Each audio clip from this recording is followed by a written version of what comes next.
Hi, Rocky. It's Joe Puckett calling. Hi, Joe. Hi. Hey, How's sorry. it going? It's going good, Rocky. How about you, Rocky? I know that I saw you have Kurt Ware, right? Is your son? He played on the 95 to 97 teams. Is that right? Yep, Mm-hmm. yep. And in other children? We had a daughter, Jenny, that she married Zach Bowler. Oh, yeah. She graduated in '94. Mm-hmm. So, or was it '95? Yeah, '95. Mm-hmm. Mm-hmm. Since I started this project, I've talked to, just chatted with Ron Feld, who, he played on the 1946 and 47 American Legion teams. That's as far back as I've gone. And then talked to, Baldy Sell and Terry Weiss and Kevin Sell. And, Yeah. and then of course you've seen the interviews with working up through Phil and Danny Wolf. It's like, I haven't even gotten to the 70s yet, right, with interviews. And Oh my God. and that's 50, what is that, 53 years ago, right? Oh God, yeah. Oh wow. Yeah, I know. So, how big is this book gonna be? Well, originally thought of, the years when Doc was there, which was, well, the core years of his championship years were 69 to 82, right? Doc's. Yeah. But then as I started it, I realized, gosh, there was so much that came before that, and then there's so much that came after that. Before that, Scobey baseball. I went back and started to do some research. The Homesteaders were playing, like Scobey's first town team was in 1913. I have a picture of that. And then, Peerless and Flaxville and all those kind of smaller communities in Daniels County also had teams. And, I just, then in the 20s, Swede Riesberg and Happy Felsch came up there to play. And those were always in the program, at the state tournament. I'd always see a picture of that Scobey team in 1925, and there was a little blurb on them. But I thought, I think that's part of the story, right? Because Scobey's been a baseball town, and Daniels County's been a baseball county since way back then, right? Oh yeah. So the tradition kind of started a lot like well before Doc got there, and then continued after he left us, right? So I just thought that the whole story should be told about, baseball in Scobey. Of course, those would be the peak years, but there's much more to it than that. And so, yeah, it's probably going to be, there'll be a lot of pictures too. I don't know how long it'll be, but in terms of covering the time will be probably from, the early 1900s through, Scobey's last baseball team, I think, was fielded in 2003, and then they tried to revive the program 2016 to 2019, and then that kind of fizzled out, I think, partly because of COVID. So it'll probably span, a century when we're all done with it. Oh yeah. Yeah. But it's all part of the story. Yeah. Mm-hmm. So I know you got a tea time later this morning, and I don't want to get too close to that. So. Oh, don't worry about it. Yeah, well, you sound great. You had a bike ride. Sounds like you're active, and that's awesome. Mm-hmm. I don't know how we ever found time to work. Yeah, I know. Yeah, anyway. I do remember work. I think you owned the bar there. What was it called, Rocky? The Ponderosa? Yeah, it was the Ponderosa. I think after you graduated. I remember Well, I have some memories when I was sober sitting in there, I suppose. Um, and seeing you. There's probably a lot of other times I saw you, but don't remember it. But you Yeah. owned that for a while, right, Rocky? Yeah. Do you remember those discos that we used to have in there, Joe? I sure do. I loved them. I Yeah. loved it. This was the 70s, right? We had one. We had one after you kids won those state championships. I'll never forget that. Yeah. And we used to call them dry discos, where we would close off the bar and just let you go at it back there. I remember that. I remember it well. For some reason, that old building would get to bouncing so much with those people out on that dance floor that I had to hang my turntables from the ceiling to keep them from blowing the speakers out. Seriously. Wow. Yeah, I mean, I do remember that, and that was fun. I mean, the 70s disco. Yeah, for some reason, I remember dancing to Carry On My Wayward Son by Kansas, which would have been in the late 70s, but I was just tearing it up. I remember that, which isn't so much a disco song, but it sure worked with all the lights and everything. Yeah. Yeah.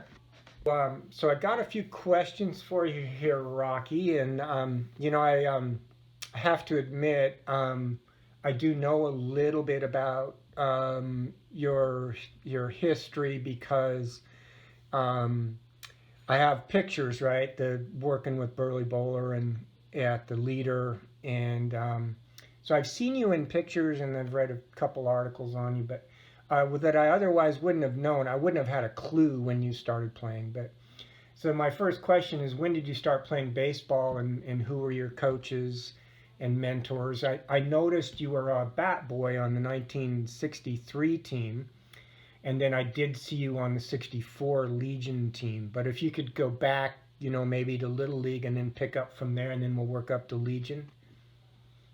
Okay.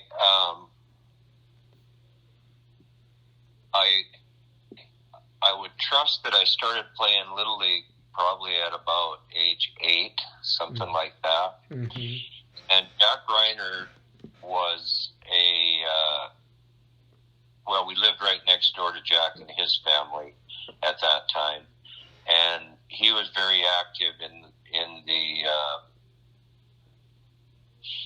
Little League the whole baseball program in Daniels County. So he was a real mentor for me. But I think my first coach would have been Bob Willard. Uh-huh. That would have been with the Scobey Indians. Okay. Mm-hmm. And now this is getting to be back quite a few years ago, so I don't have a lot of memories about that, although I know I pitched a lot. Really? Yep. Mm-hmm. And so the rest of the Little League is kind of a blur to me. Mm-hmm. But something that I do remember pretty well about that same period of time, Joe, is we used to play our Little League on the big field under the lights. Wow. And I'll never forget, I was playing second base, and this was maybe even, previous to Little League, but somebody hit a pop fly, and I'll never forget looking up in the air and not being able to see that ball, and somehow catching it. But also, during that same period, my mother was playing on the Scobey Greenhorns softball team. Had you ever heard of them? I have, Rocky, but only because when I was going through the leader archive, I noticed a picture of them, and I think Reed Grayson might have been coaching that team. Right. Yeah. Yeah, I'd say. Yeah. Anyway, from then, I don't remember a lot about my playing as much as I do about being a bat boy. Mm-hmm. And that went on for quite a few years. And it was actually, it would have been previous to 63 and 64 because I think I started when Baldy and John Downs and Bill Thompson and the Beast Boys and all the Charlie Mueller, Mm-hmm. those guys would have been, I think, all pretty much class of 62. Mm-hmm. Mm-hmm. So that would my bat boy days would have been, from 62 to maybe, I don't know, 63 or 64. Mm-hmm. And then I would have been probably going into Babe Ruth baseball, but I don't remember even playing Babe Ruth. I think I went right to American Legion.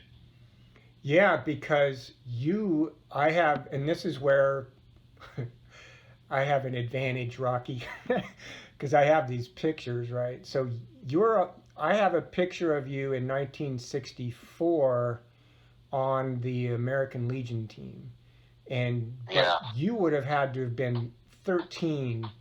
I was 13. Yeah, because you would have been 18 in 69, the championship year, right? So you must have had 6 years of Legion experience. But then also I do have a picture of you on a Babe Ruth team. So like me, you would have been playing both. You were probably rostered on both. I know I was my last year in Babe Ruth in 1976. Sure. Mm-hmm. You wouldn't have to remember who the coach would have been, would Joe? Well, in 64 for the Legion team, I believe it was Doc. Yeah, no, but I'm talking about the Babe Ruth team. Just to see. Yeah, I'll have to check that picture out to see. Oh, don't worry about it. Yeah. Yeah. Well, I'll figure it out. When I do the video, I'll have it and I'll put it up there on the picture. Okay. Okay. We'll get it figured out. Yeah. I know that Phil Audette told me that in 1963, Doc was coaching the Babe Ruth team, but you would have been 12, I think, at that time in 63. Yeah. And then Doc would have moved up to coach Legion in 64. So yeah, but yeah, I think I'll be able to find that out for you, Rocky. I don't have the name at the top of my head right now. And John Murphy might know too. I think he was the one that sent me the photos. So yeah. You mentioned that you pitched a lot in Little League. How did it come to be? And you played second base, but you became a first baseman. That's how I remember you. When did that start to happen? I would say, well, that first year that I played Legion, I played outfield. Mm-hmm. So I would say that it probably happened maybe after my first year. Mm-hmm. Mm-hmm. I don't really remember. Mm-hmm. I remember Doc put me in to pitch one time.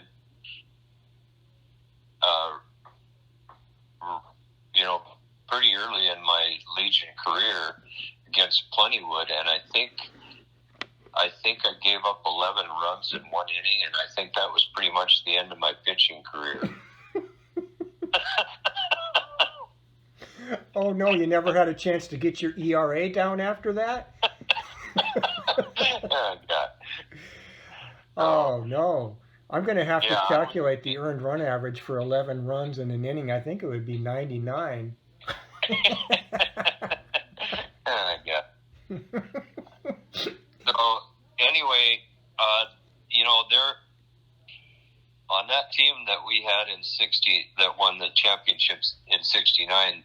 There were not many really bad athletes there, so maybe first base was a place that they could hide me. I don't know. Well, that's very humble. Yeah. Anyway. That's funny. Yeah. Yeah. That's funny how it plays out. I know Phil mentioned, Harry Larson had him pitch batting practice one day at, I think, Little League practice, and then I guess he, I don't know, was able to get the ball over the plate. So Harry started him that night, and that's how Phil's pitching career started, right? Oh, yeah. Yeah. It's kind of funny how the positions kind of work out, Yeah. Do you remember any funny stories or any kind of stories to share, about playing for Doc or, on road trips or anything? I hear a few of those. Any memories you have of Well, yeah. I listened to Danny Wolf's interview, and so he told the story about George Heath and Doc racing to first base, and that had to have been one of the funniest things I'd ever seen. And Doc was quite a ways ahead of him when he went to stumbling. Yeah. So I'm pretty sure Doc would have won the race. But anyway, I don't know if Wolf told when he was telling that story how it got started, but George was pretty slow, and he came into home plate one time, standing up and got tagged out. Mm-hmm. And Doc was so damn mad at him that he said, "George, why didn't you slide?" And George said, "Doc, I was running too fast." And I'm pretty sure that's how that race got set up. But and I don't know if Wolf remembered that or not. But anyway, one of the funniest things that I can tell on the tape job about something that I remember is Doc used to use a fungo bat to hit infield with. Yep. Well, we were at practice one night, and he was having a hard time hitting it. Hitting a pop fly to the outfielder with it. So he whiffed about, 3 or 4 times, and finally he said, "This effing thing," and he turned around and threw it right over top the backstop.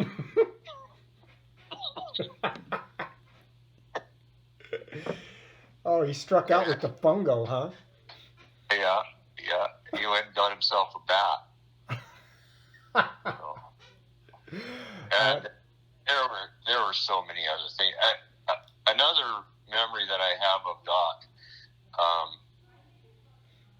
I did quite a bit of umpiring for him after I got done playing. And I was up and behind the plate one night, and you know how those chest protectors that you blew up had 2 handles on them that you just held up? Yeah.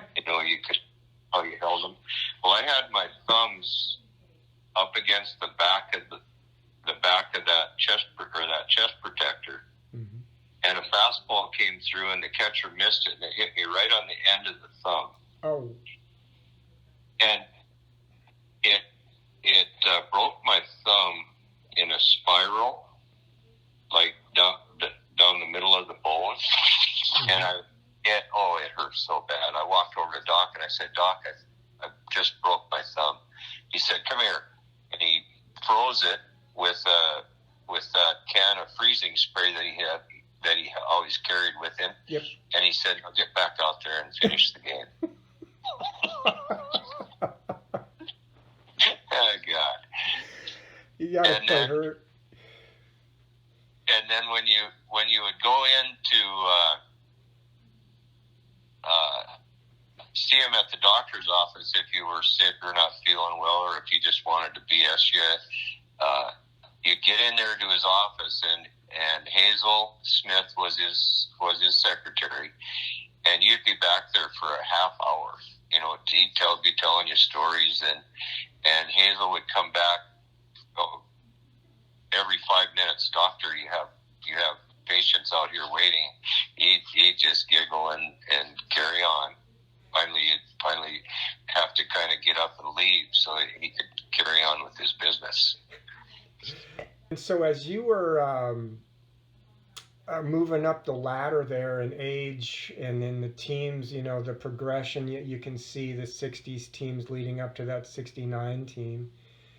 Do you have any memories of the 66 tournament in Glendive? I know Phil had talked about that with kind of, the ineligibles, and then as you got a little older the next year, 1967, the district tournament in Plentywood, that was the first year Scobey qualified for the state tournament.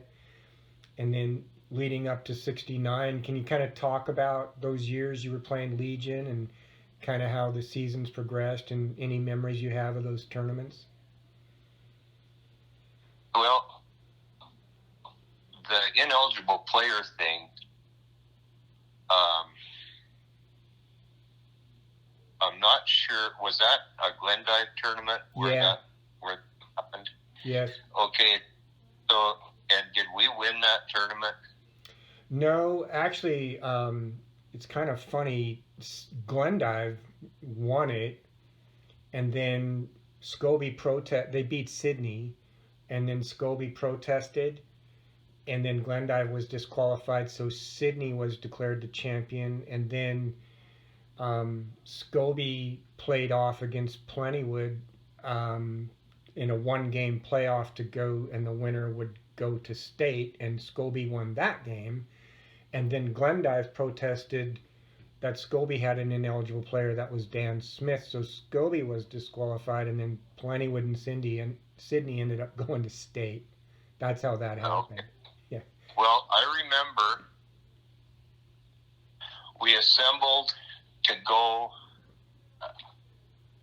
I'm not sure where we were going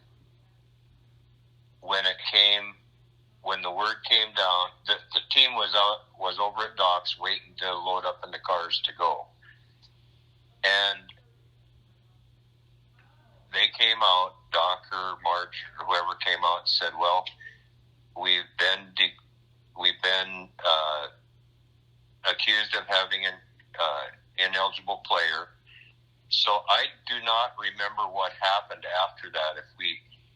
It's almost seemed, because we ended up going to Sydney for a playoff game. Yeah. And I don't know if that was against Plentywood or if it was against Sydney. But I'll never forget the heckling that Doc took from the fans there. And I don't know if it was Glendive fans that had come over to watch the playoff game or what it was, but it was horrible. Yeah, Phil The mentioned heckle that he took. Yeah. And then, so it's that's all kind of foggy to me. Yeah, Phil mentioned that too. Yeah, I mean that was that one game playoff in Sydney against Plentywood that he said it was the best pitched game he ever did. It was a 3-hitter, and you won 4-2, and then after that game, Glendive protested.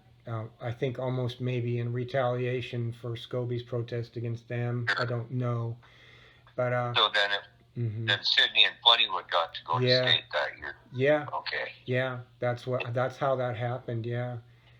Yeah. Well, I can remember some parts of it, and I remember the game in Sydney and just how uncomfortable that was. Mm-hmm.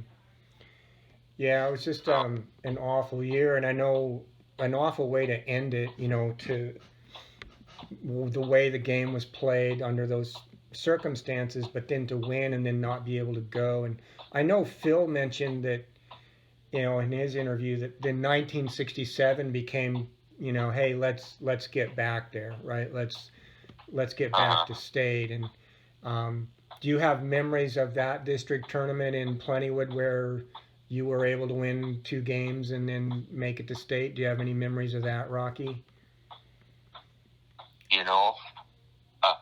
Where was the state tournament at? I don't even remember that one. The district was in Plentywood, and then the state was in Great Falls, the state tournament. And you did well at state. You won a couple games against the Great Falls Sparkies, and then Havre, I think. Yeah. Mm-hmm. Yeah. Mm-hmm. I remember the pitching. Mm-hmm. The pitching at that state tournament was phenomenal. Mm-hmm. At 68, I don't remember much of that. Yeah, that was qualified for state again, and won your first game against Havre, who ended up winning the state tournament for the first time. That was in Glendive, and Havre, I think, came back to eliminate Scobey after that first game, but you did well in that tournament for sure in 68. Terry pitched as a 13-year-old, I think, a little bit in the first game against Havre after you blew them out, which was really unexpected. I think Havre was favored to win it, and they eventually did. But you could, as I look at those articles, I can see this steady ramp up to that 69 team.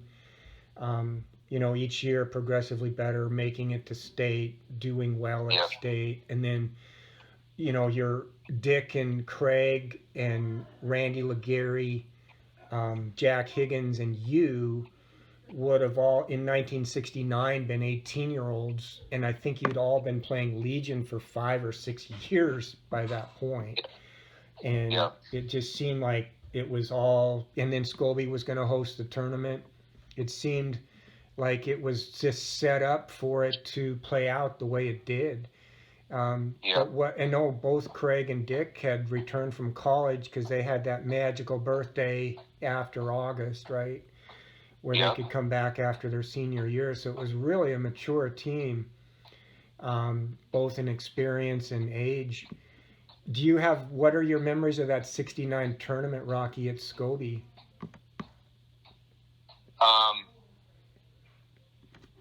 That it was grueling. Mm-hmm.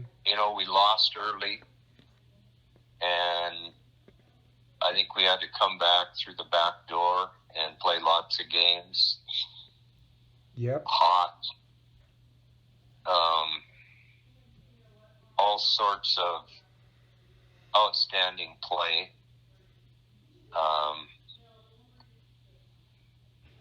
Got to be Havre had that tall, skinny pitcher, Barry Damshin. Do you remember hearing about him? I do, yeah. Mm-hmm. Yeah.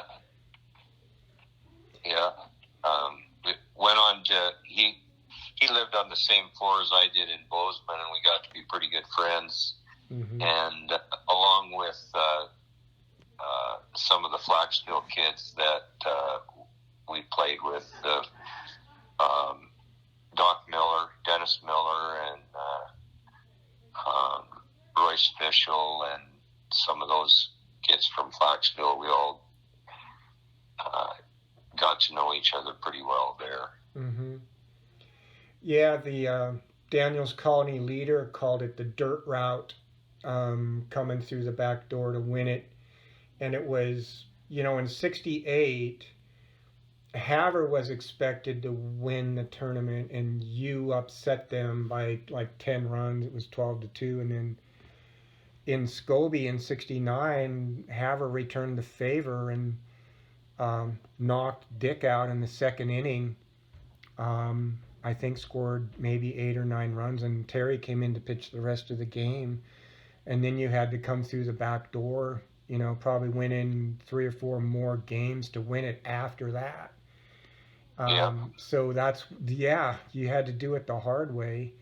Do you have any memories of those last 2 games? I know the ending of the first game against Havre was pretty dramatic with Dick's home run in the 9th inning, and then the last game was pretty close too. I think it was ended up 8-6, or it was very close. Yep. Do you have memories of those 2 games, Rocky? I think the biggest memory I had was being ahead in that second game, thinking, "Oh my God, are we really going to win?" Mm-hmm. And I don't know. it's so long ago that, Yeah. and, but, and then just the feeling that there had never been a state championship up there, and that we got one,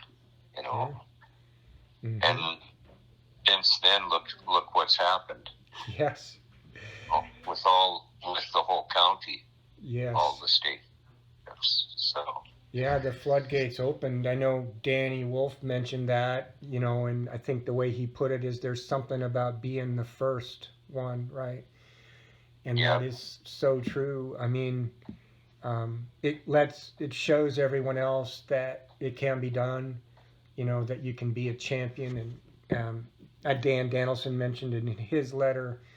And I have to tell you, Rocky, it's really a treat for me to be able to interview you and the guys, because I saw you play on that team, but also on the Plainsmen, and it was like your names were there were household names, the Scobey Legion team that won the state tournament in '69, and of course my older cousin Dick played on the team, so did Terry, so I had a family connection too, but it was really, really something.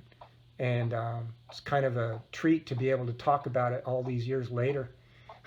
To be honest with you, it really is cool. If a guy could only remember more of it.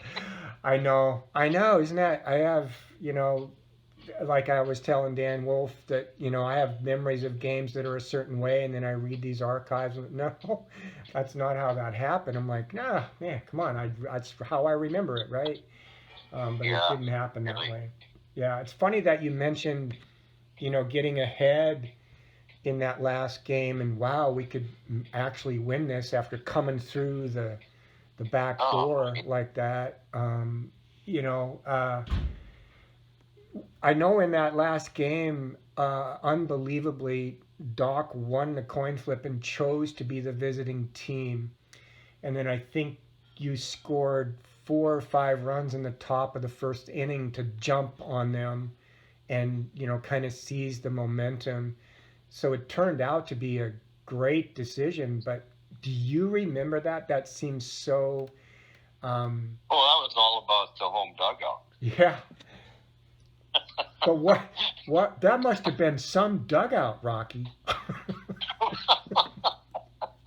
Well, yeah, well, seriously, that's the way Doc was. Mm-hmm.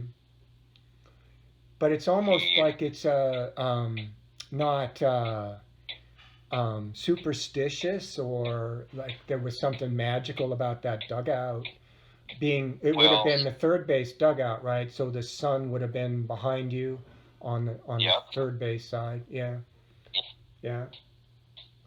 So, and that was the dugout we always played out of, Yeah. And I suppose maybe we had,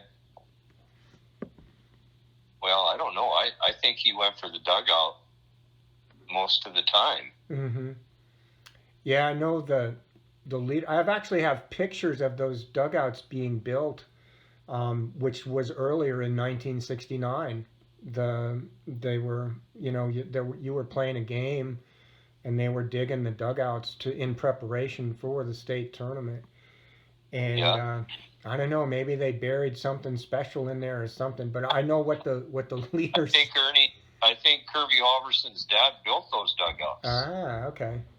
Yeah, Ernie. I didn't know that. Ernie, yeah. Mm-hmm. But yeah, and I know we always sat in there as the home team. It seems like in professional baseball, the first base dugout is typically for the home team, but maybe not. But it seems like most of the time they do sit in the first base dugout. But that's when I read that, and then I think Jack Higgins told me about it for the first time, and Danny Wolf talked about it. I was just shocked because Doc, he did a lot of unorthodox things, decisions that he made, but it always seemed to work, right? He must have, and I think the leader said it was you hadn't lost in that dugout that year, so hey, why not pick the dugout you haven't lost a game in? And then you won, right? So it's just incredible how that worked out. But I was really Yeah. shocked when I read that. You know, for a guy who plays bridge and chess and Yeah. thinks 5 Yeah. moves ahead, it doesn't seem like a decision a type of guy like that would make, you know? No. But he did. Yeah, and the result was You the talk result. about somebody that liked to have fun. Oh, boy. Yeah. Yeah. Oh, boy. Yeah, I know you mentioned the stories you could tell me. I appreciate that. Because, I mean, yeah, there was a lot of fun had on those teams, to be sure, Rocky, and when I played as well. Yeah, Oh yeah.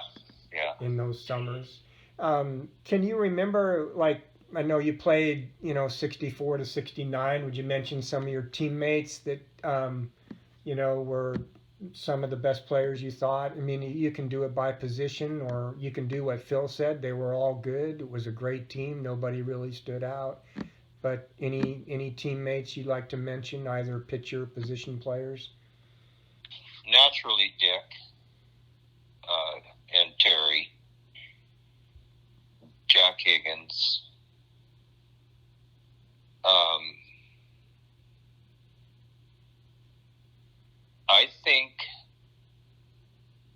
I think one of them, when I saw one particular guy dragging his bat up to home plate to hit, it had to be Randy Legary. Mm-hmm. Well, as first baseman, you would take cutoffs from the outfield, Joe. Mm-hmm. Yep.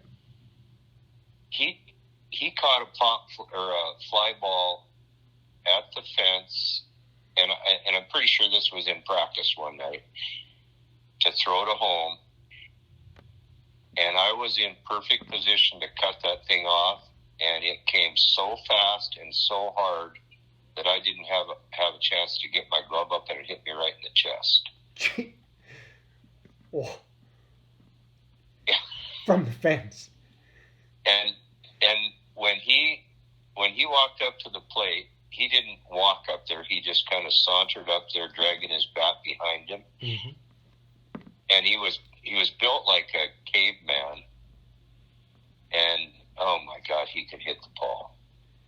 But as well as lots of the other guys on the team that could hit the ball. But Randy Legary was awesome. Yeah, I think he hit 2 home runs in the state tournament. I have a picture of him crossing home plate on one of them. Yeah. And he just hit the ball so hard, just so strong. And anyway, but the outfield was full of, both all 3 of those Higgins boys could play, and I think they were. I don't know if Barry was on that state championship team or not, but I know Donnie was. John and Donnie. Yep. And they were all really good players. Jerry Lapierre was a real sleeper. He would come in and give us lots of good innings pitching. And Dennis Miller from Flaxville, he was about as fast a guy as you'd ever run into back in those days. Wang, Danny Wolf, they're all good. Craig Adet, and Craig yeah, and yeah. I mean, it's like it's like Phil said, they were all good. That was such a strong team, and it sounded like to me, Rocky, that there really wasn't a weakness. Like, there was speed on that team. Like, both Higgins could run. There was power. Dick, Craig, Randy Legary, Jack Higgins, they could all hit home runs. And then pitching, a lot of good left-handed pitching. Jim Hamm was another really good left-handed pitcher. Yeah. And big, strong kid. Right, yeah, and he was younger in '69, I think, wasn't he? A little younger. He was graduated in '70. So he would have been 17. Wang, Yeah, Danny Wang, good second baseman. Wolf is catcher. Yeah, I mean, Andy Wang is a real good pitcher too. Yeah, he had a forkball, I hear. Had a forkball that was just about unhittable. I've heard that. Yeah. He could pitch one game right after another too, because he just didn't throw that hard. Like a knuckleballer, kind of, just with the forkball. Yeah. Mm-hmm. Yeah. Mm-hmm. So that was a fun bunch, that's for sure. Yes, it was. I don't know if you remember, some of the Plainsmen came out to Peerless to play in a fast pitch tournament once. I don't know if you came out with, I do have the scorebook for that. I kept score. I think you might have come out with them. There was a fast pitch pitcher named, I think is Bucky something. He was working on the Peerless High School construction. Do you remember ever coming out with the Plainsmen to play in a fast pitch tournament in Peerless, Rocky? No, I don't. Mm-hmm. Yeah. But I have a story about that. Mm-hmm. The year after we got done with that state championship, would that Bucky have been Bucky Darvis from Ponderosa? Yep. Yeah. Well, he was on that same floor at Bozeman with Damshin and the Miller boys, and so we got to know Bucky very well. Well, he was a really good pitcher. Yeah. And so he said, okay, I want you guys to come over and play in the league this next summer in Plentywood. So Wolf and Wang and Dick Brecky and I went over, and we played on Bucky's team in their league over there. They had a really good fast pitch league over there. Mm-hmm. And not a one of us got a hit all year. Seriously.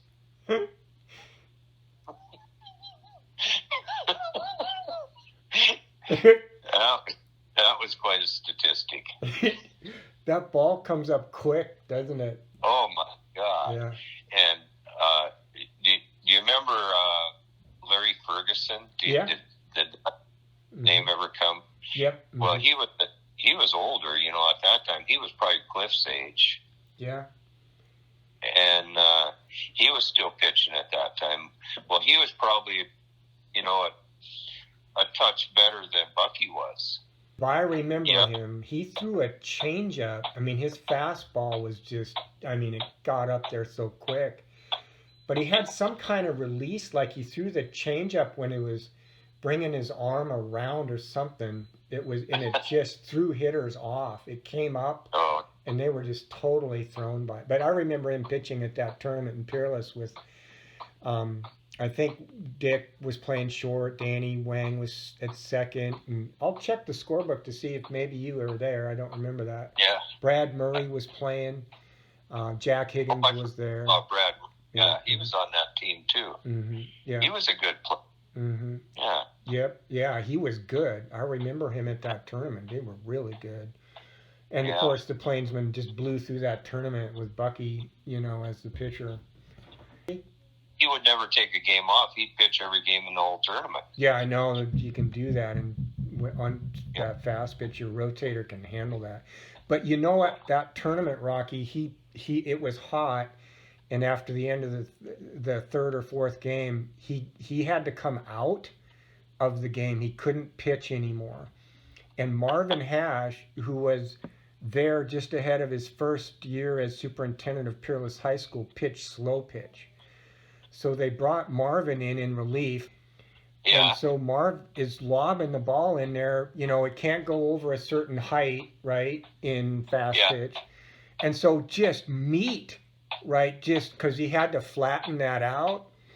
And these hitters from Canada were just lacing it. And then the Plainsmen in the field were just making plays. Like Jack Higgins in center field and Dick at short. And it was like Marvin said, I could pitch a shutout with this field behind me. And he did. He didn't even give up a run after he came in, and they won the tournament. It was like almost bringing a knuckleballer in fast pitch softball. It's about the best way I could put it.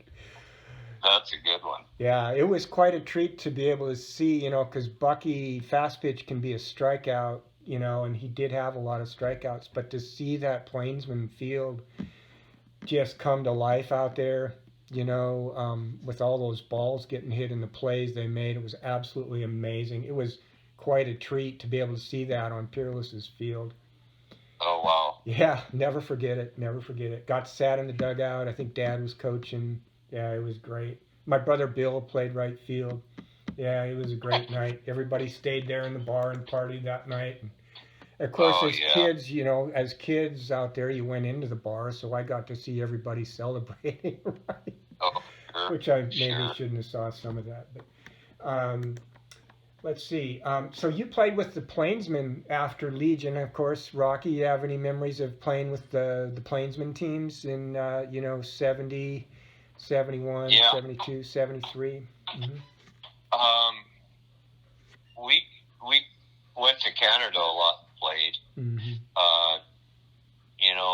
A lot of partying and that kind of stuff. I don't remember much about the baseball other than the fact that those Canadians can hit the baseball. Yeah. Yes. So. Yes, they can. That's all kind of blurry as well. But for various reasons, I'm sure. Yeah. Yeah, really. Yeah. Did you ever coach after you played, Rocky?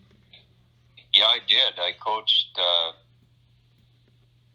Little League in Scobey for I don't know, probably 5 years, and that was from the time that my son was bat boy for the Little League through the time that he was 12. Mm-hmm. And then I coached a 10-year-old Babe Ruth team. A 13-year-old Babe Ruth team. Uh-huh. They had those at that time, and mm-hmm. that was for the first year Babe Ruthers. And that was the end of it. Got to the point where I wasn't able to help them that much anymore, and we got then they got into a little bit better coaching. Some of those young ex-Legion players took over the Babe Ruth team at that time. I think it might have been Ken Myers and Mike Lee, or maybe took over for him after that. Did you coach that 1992 13-year-old Babe Ruth team that went to Butte, that played in the state championship? Yep. That was you, yeah. Yep. Yeah, I know. There was a lot of pictures. I posted a trivia question on name the 13-year-old pitchers that pitched in the state tournament. And, the two pitchers that did that in Legion were Terry Puckett and Greg Stolen. But I didn't say Legion tournament. So Jake Peterson said, well, Kurt Ware, Joel Neeskens, Tyler Buckland, or Ben Buckland, and another pitcher I can't think of all pitched, Jason Wolf maybe, in that 92 tournament as 13-year-olds in Butte. Yeah. Yeah. Yeah, and that was actually an all-star tournament. Mm-hmm. Yeah, and we had kids from Wolf Point and I'm thinking Glasgow and Plentywood on that team too. That was a really good team. I bet it was, yeah. Yep. And yeah, that was a fun bunch of kids to be around. I'll tell you, we had so much fun watching those kids with all their sports. Yeah, they were all such good athletes. I mean, oh my God, they won the state football championship. They won state track and field. They won a basketball championship in there, 96, and then really, really good baseball team in 96 and 97 at state. All those athletes played. Spencer Frederick and Jake, all those guys. Great team. Ken Meyer coached him. So you would have seen Kurt's he would have been playing then. Those were those teams, the last, really those powerful Scobey teams, 96, 95, 96, 97. At state tournament, you would have seen Kurt play, I think, his last year in 97. I think Jason Wolf was still playing in 97 as well. Yeah. Yeah, at the Yeah. state in Great Falls. That was the last. Yeah, go ahead, Rocky, sorry. Glendive, they started playing Glendive when they were 10 years old at a tournament in Wolf Point, Mm-hmm. and they never beat them until that state tournament in Billings that year. In 96. And they beat them then. They beat Glendive. That's the first time they ever beat them. Wow. And Yeah. Glendive had a real powerhouse program there during those years. They had some kids that were, oh my God, just about, you couldn't get them out. Mm. Yeah, I remember when I posted that. That's a good time to beat someone for the first time. Is that state no tournament? Kidding. Yeah. Yeah. They ran into, I think, Bitterroot team, Mm-hmm. and got beat. But Yeah, they ended up taking third, I think. But they did, and it was, Ken Myers was coaching them. That was lost their first game to Libby in extra innings, and I think there were an ungodly number of teams in that tournament. This was kind of when the tournament was kind of evolving. I think there were 10 or 12 teams that I think they came through. You talk about the dirt route. I think they won 4, maybe 5 games, which should be second place. But that just got them to play in to get to the championship game, and yeah, they lost to Bitterroot, I think 8-6, and that was it. Yeah, but yeah, so losing that first game, just couldn't. They were just. You got to come back from so far to do it at that point, and with that many teams in the tournament. Oh yeah. Yeah. Yeah. I think so. Scobey qualified for state for the first time in '67. You were on that team. I think Wolf was too. He might have. Yeah, he was. And then it would have been Scobey's last year in the state tournament was '97. So your son, Kurt, and Jason, Danny's son, would have been on the last Scobey team to play at state tournament. So I think that's pretty cool, right? They pass it on, next generation. Yeah, and that's how it went. Baseball is definitely one of those sports that is passed down from. It's kind of, I guess, a unique sport. Not everybody plays it, especially now. There's so many other choices, right? Soccer and lacrosse. They have every sport you can imagine out here. Yeah. When's the last time you were back up in Scobey, Joe? The last time I was in that area was in 2014, which I think was the centennial celebration at Peerless. I think that was 2014. I stayed at Terry's. I did make it into Scobey. I don't think I've been back up there since. I do plan to come in 2025 for the all-class reunion in Scobey. I think that's 2025 over the 4th. Okay. And get out to Peerless, of course, and be there for that. My kids, I tell them about where I live. I show them pictures. I've never taken them up there, and I want them to see where I'm from. Go take them out to Peerless, and that would be awesome. Yeah, and the ball field. I know Danny, talks about the weeds growing on the field, and that is kind of depressing to think about. It's. I don't even like driving by there. Mm-hmm. It's just sad. One thing I will say is that the Little League program has kept going, mm-hmm. As good as it can with the reduction in numbers, mm-hmm. and that's what it's all about. Yes. Those kids. They are fielding a team, with kids from as far away as Medicine Lake and Wolf Point, and there are just not enough kids up there. Mm-hmm. Yeah, I mean, yeah, the Scobey community's kind of going through what the Class C communities had to go through in the kind of the late '90s, early 2000s. You know, Outlook High School closing, Flaxville High School closing, Peerless High School closing, 2000. Pretty sad. Yeah, and so we kind of had to go through that. You know, it's tough to see that, right? But our memories are still alive, and you know, part of the reason I'm writing the book is to everything that we're talking about is to preserve that, right? Those years where, you know, it was definitely Scobey was, if you know you were on the ball field in Scobey, that's where you would want to be playing baseball in the summer in Montana, right? In Class B and later Class A. Yeah, absolutely. The top teams, top players, top coaches, everything, and the field, everything was just gold. It was golden, the golden era. Well, Rocky, that's all I got for you in the way of questions. This has been awesome to talk to you. Another one of my heroes from the '69 team. A lot of memories of those guys, that bunch, right? And both on the '69 team and then playing with the Plainsmen. And of course the discos at the Ponderosa. Can't ever forget those. Oh God. No, those were great. The '70s, right? That's how it was. Yeah.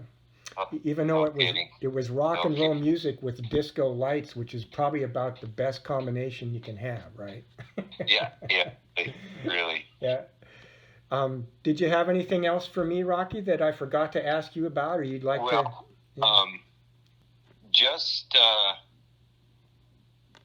I think it's really cool what you're doing, and so are you writing the book as we speak, or are you just compiling all this information and write it later, or how does that work, Joe? Yeah, so it's a lot of what I've written, some of the posts I've made on Facebook. You know, I don't know if you know, I wrote a book about Peerless basketball called The Dream, when literally that book was about the first time Peerless made it to the state tournament, right? That's what a big deal that was. That's why I think it's such a big deal. The '67 team of making it to state, you know, led up to the '69 team to win it. And so when I wrote that, I kind of did it on Facebook too. You know, where there was a Peerless People group, it still exists, and somebody said, "Hey Joe, you should write about the first team from Peerless to make it to state." So I just started writing posts about it, and it kind of became the book. So to answer your question, I'm kind of doing both as I interview you and still collecting information. I am doing the writing now, and it's forming, right? The structure of the book I mentioned, you know, it's going to span a century, right? Yeah, so I'm kind of collecting and writing both as we go along. It's not going to be like where I collect and interview and then start to write. I have started to write, you know, certain parts of it. So, yeah, yeah. And I have a lot of interviews, you know, I mean, you know, I mentioned before and after doc. I've got the before doc, right? But the after doc, you know, BC and AD, before Clyde and after doc, BC and AD, right? Really looking forward to interviewing Don Lechwald, you know, who coached the teams, you know, from '83 to '90, and Ken Meyer after that, and Mike Lee, you know, Doc's grandsons, Josh and Rick. I'm really looking forward to those discussions too, to learn more about those teams. I have done research on them, but there were some really good teams that came after Doc, you know, after that championship era ended in '82, and really looking forward to that as well. Yeah, and so they just have to be a little patient. I'm working my way up the chain, right? So we'll get to the '70s hopefully next month, and the disco. All right, Joe. Well, it's been a pleasure talking with you. Been a pleasure talking with you, Rocky. Thanks a lot for this, and yeah, I'll put together another video and pop it up if you don't mind, and we'll let everybody enjoy it. So, Rocky, I really Right. appreciate your time this morning, and good luck on your golf game today. Yeah. All right. Awesome. All right. Talk to you later. Awesome. Thanks so much, Rocky. Have a great day. Yeah. Bye. Bye.